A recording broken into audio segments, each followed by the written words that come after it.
ما المباهلة؟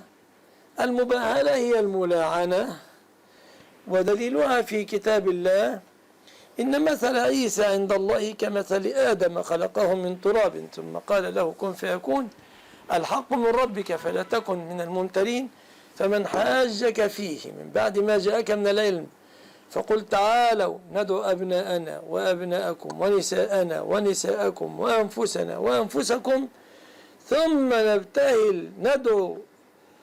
نبتهل فنجعل لعنة الله على الكاذبين. فدعا الرسول عليا وفاطمة وحسنا وحسينا. Salam alaikum, bismillah ar-Rahman ar-Rahim, Allahumma salli ala Muhammad wa ali Muhammad.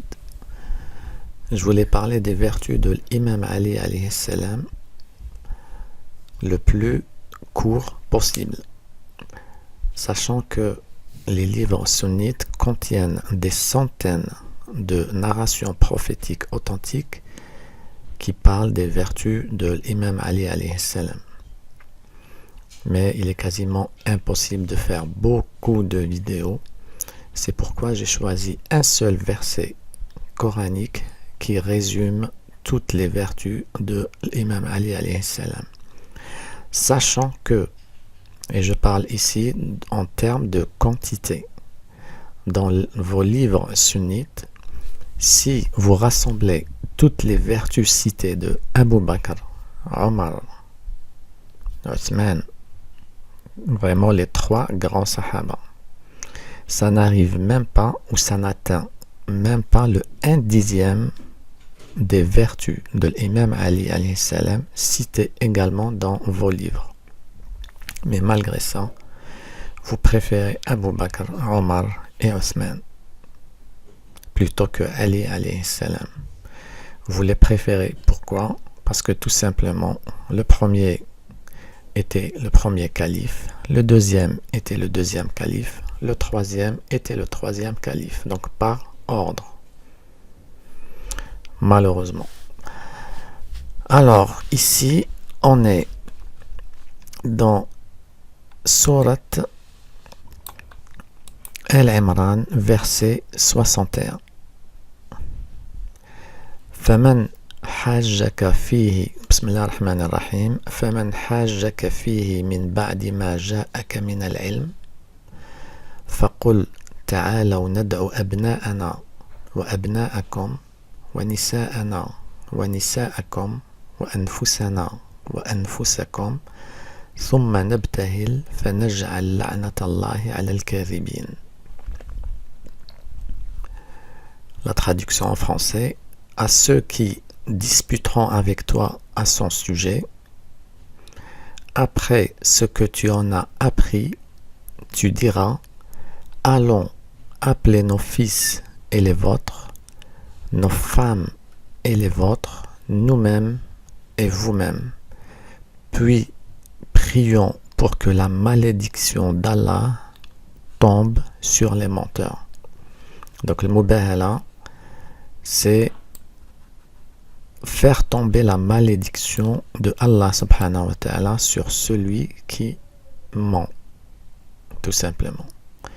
La mubahala, cette mubahala, s'est passée entre le prophète et entre les chrétiens. Donc Allah subhanahu wa ta'ala lui a dit: si ils veulent pas te croire, faman hajjaka, dans ce cas, dis-leur: allons appeler nos fils et les vôtres, nos femmes et les vôtres, nous-mêmes et vous-mêmes, puis prions pour que la malédiction d'Allah tombe sur les menteurs. Le jour J de la mubahala est venu. Les chrétiens et le prophète, sallallahu alayhi wa alayhi. Le prophète était accompagné de Ali alayhi salam, Al-Hassan Al-Hussein et Fatima Zahra alayhi salam,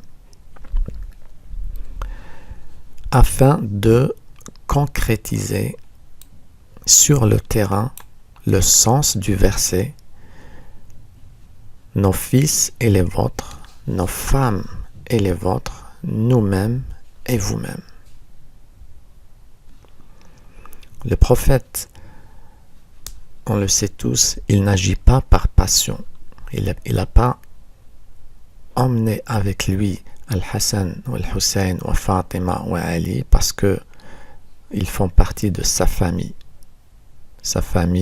de sang, mais pas du tout. Le prophète sallallahu alayhi wa sallam n'agit pas de la sorte. Et le prophète n'agit pas par sa passion.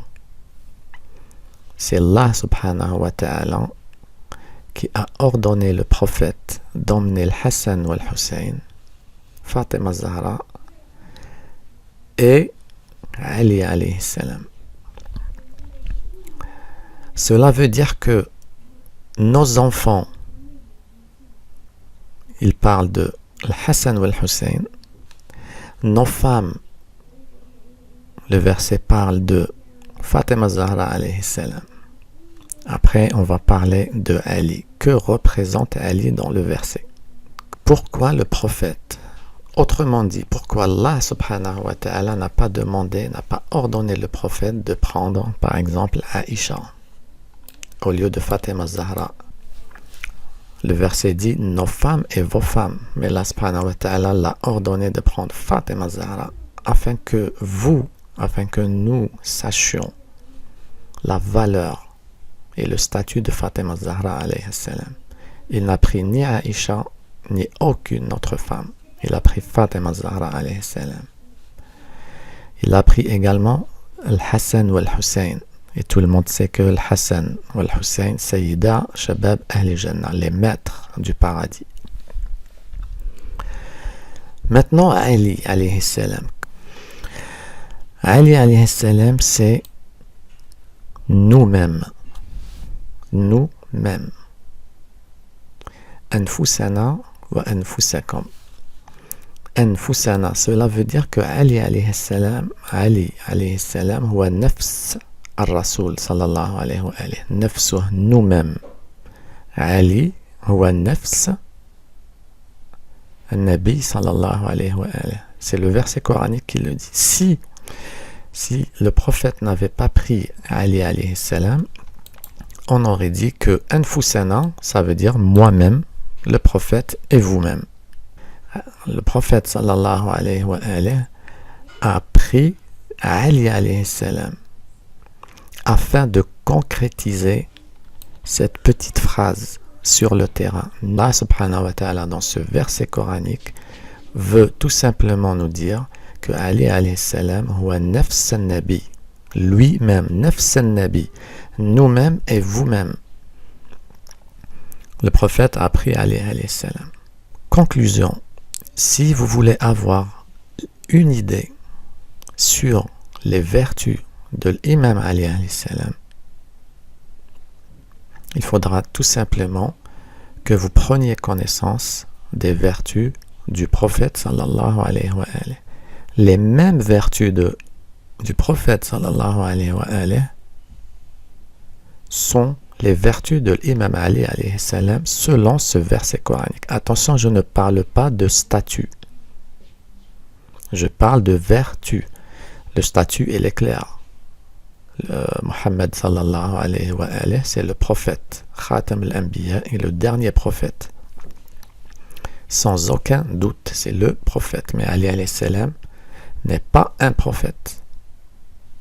Tout le monde le sait. Ce n'est pas un prophète, c'est un imam. C'est un successeur du prophète sallallahu alayhi wa alayhi.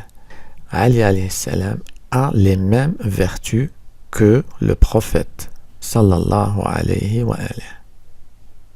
C'est le verset coranique qui le dit clairement. Le prophète a dit aux chrétiens nous-mêmes, et nous-mêmes c'était Ali alayhi salam. Voilà. Si on peut résumer les vertus de l'imam Ali alayhi salam en un seul verset, c'est ce verset coranique qui en parle.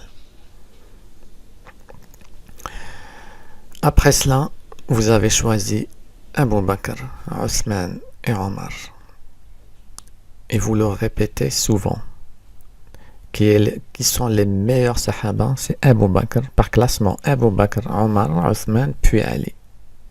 C'est faux. Le meilleur sahabi, c'est Ali alayhi salam.